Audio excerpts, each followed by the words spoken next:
makes an integral improper? Is it that it's not drawn properly? Or is it an integral that has improper thoughts?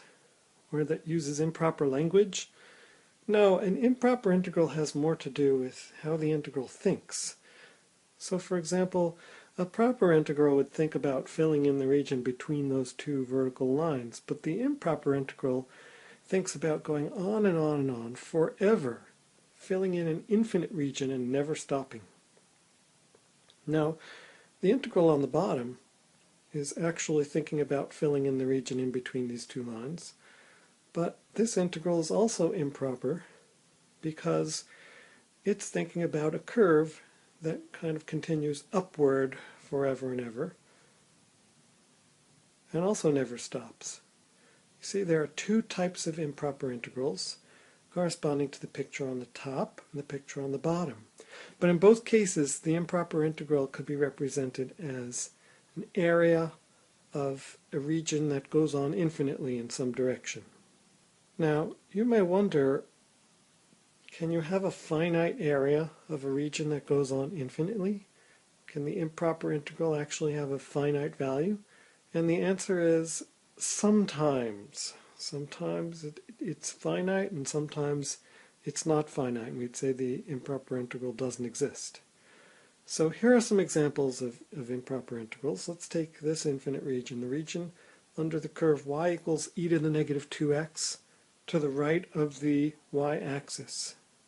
How would we write this integral? We'd write integral from 0 to infinity of e to the negative 2x dx. And it's that infinity up here that makes it an improper integral. Before we go on, I want you to see whether this area really is finite. Use your calculator to evaluate this integral and see whether it comes out to a finite number. Pause the video now and try that.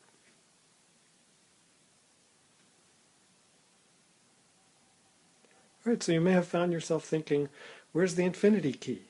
There's no infinity key on the calculator, but if you look at a graph of e to the negative 2x, it might occur to you that if you integrate from 0 to 5, that you get pretty much all of the area. And then you could check to integrate from 0 to 10, integrate from 0 to 15, integrate from 0 to 20, and you'll see you've pretty much converged on a final value. So what you're doing then is taking the limit as b approaches infinity of the integral from 0 to b. And this is the definition of an improper integral. Every improper integral really represents a limit of a proper integral. And once you write it as a limit, you can formally evaluate it by evaluating the proper integral in the usual way, taking the antiderivative, evaluating it from 0 to b, and then computing the limit. And in this case, the limit exists, and the limit is equal to 1/2. So this improper integral does represent a finite area, and we call this a convergent improper integral. So improper integrals can be convergent, or improper integrals can be divergent. Now let's try another example.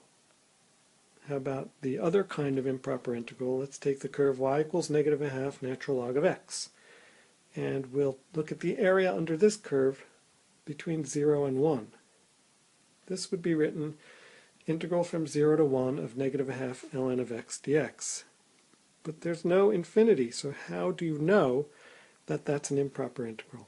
And the answer is, notice that natural log of x cannot be evaluated at 0, because the natural log of 0 is negative infinity, or it's undefined. That's how you recognize that this is the second type of improper integral. So to rewrite this integral as a limit of a proper integral, we first make it into a proper integral, where we're integrating from a to 1. And then we take the limit of this integral as a slides to the left, limit as a approaches 0 from the right. It's a one-sided limit. Every improper integral really represents a one-sided limit of a proper integral. And then once we've written it as a one-sided limit of a proper integral, we can evaluate the proper integral in the usual way, computing the antiderivative, evaluating the antiderivative at the endpoints, and then taking the limit as a approaches 0. Now in this case, finding that limit involves evaluating a 0 times infinity form to bring in L'Hopital's rule, but we can do that, and we find that that limit is 0, and therefore the integral is equal to 1/2. And this is also a convergent improper integral.